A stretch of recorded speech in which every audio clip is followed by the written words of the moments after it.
Donc, dans le nouveau paysage de la formation professionnelle issue de la réforme de septembre 2018, les enjeux d'observation et d'identification des compétences se posent de façon nouvelle aux acteurs de branche, puisqu'ils s'inscrivent finalement dans un paysage interbranche qui est celui des OPCO.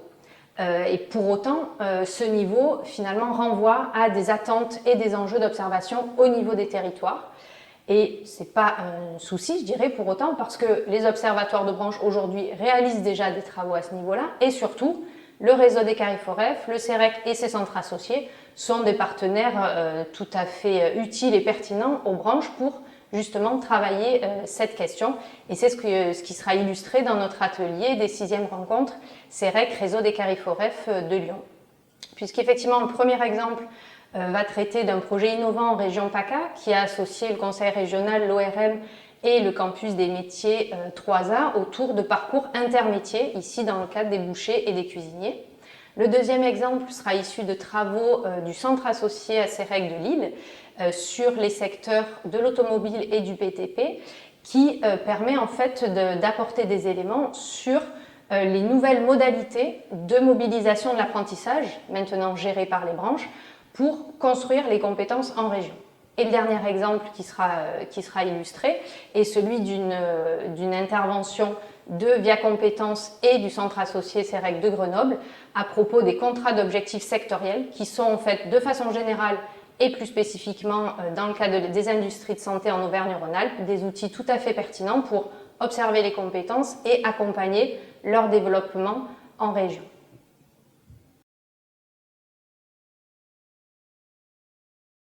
Comment identifier les besoins en compétences des entreprises? Telle est la question qui était posée dans l'atelier 1, auquel ont répondu le CEREC et le réseau des CARIFOREF. Le CEREC en apportant des éléments sur la diversité des pratiques des entreprises, qui permettaient de voir à quel point des études régionales et territoriales étaient pertinentes, comme les deux qui ont été présentées par les CARIFOREF, avec des expérimentations sur des outils numériques pour essayer de comprendre comment les entreprises pouvaient faire face notamment à des difficultés de recrutement sur des métiers en tension.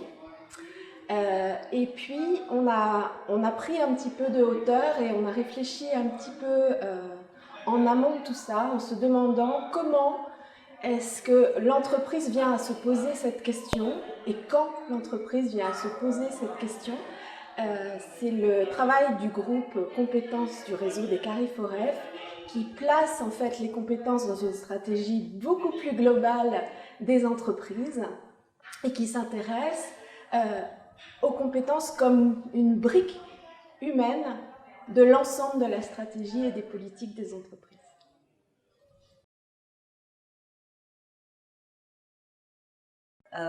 Donc on part du postulat que les compétences elles sont situées. Donc un individu ne possède pas des compétences ex nihilo, mais il va être compétent dans des situations de travail particulières. Et c'est l'employeur ou le responsable hiérarchique qui va juger de cette compétence. Et donc ce postulat, finalement, ça va changer complètement le lien qu'on fait habituellement entre compétences et formation et orientation, parce que la responsabilité d'être compétent elle ne repose plus que sur l'individu seul, mais aussi sur l'entreprise. Et donc ça change vraiment le regard.